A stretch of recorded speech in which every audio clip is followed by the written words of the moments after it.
প্রকৃতির সবচেয়ে সুন্দর শ্বাস প্রশ্বাস, সেটা নিয়েই আজকে গল্প বলবো।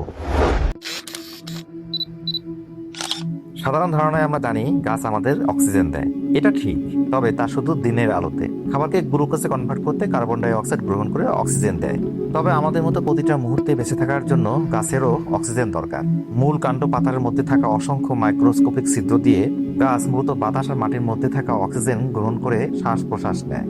তবে সুন্দরবনের গাছগুলোকে এই শ্বাস প্রশ্বাস নিতে ভিন্ন পথে হাঁটতে হয়। জোয়ার ভাটা আর কাদামাটির কারণে এরা মাটি থেকে অক্সিজেন নিতে পারে না। এ কারণে এক প্রকার শ্বাসনালী বের করে দিতে হয় বাতাসের দিকে। আর এটাই হলো সুন্দরবনের শ্বাসমূল, প্রকৃতির সবচেয়ে অদ্ভুত সুন্দর শ্বাস প্রশ্বাস।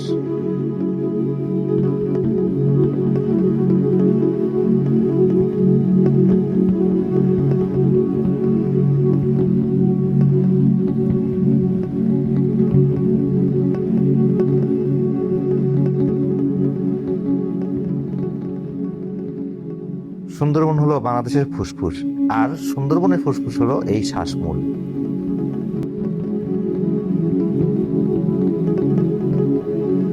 এই শ্বাসমূলের কারণে এই সুন্দরবনের গাছগুলো বেঁচে আছে, আর সুন্দরবনের গাছগুলো বেঁচে আছে বলেই সুন্দরবনটা এখনো আমাদের কাছে ফুসফুসের মতো কাজ করছে।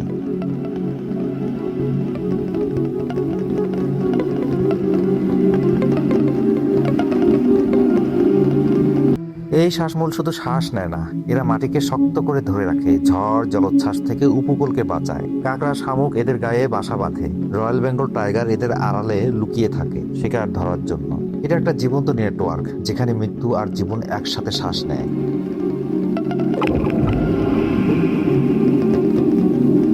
স্থানীয়রা বলে শুলা, আর কথায় আছে বাঘে ধরুক তবু যেন শুলা বন দিয়ে টেনে নিয়ে না যায়।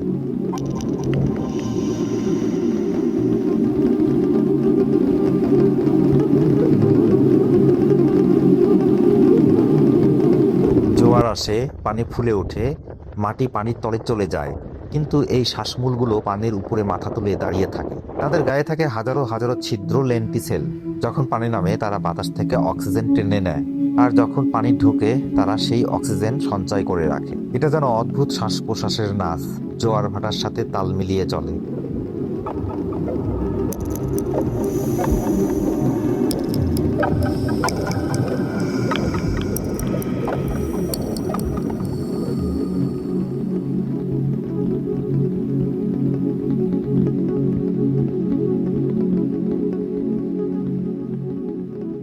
সুন্দরবনের কেওড়া, সুন্দরী, গেওয়া সহ অসংখ্য গাছের এই শ্বাসমূলগুলো যেন জঙ্গলের ফুসফুস।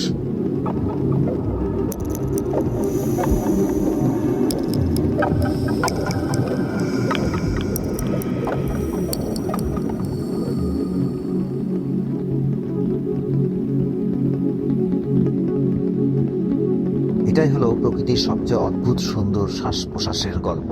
কেমন লাগলো কমেন্টস করে জানাবেন। সকলকে ধন্যবাদ।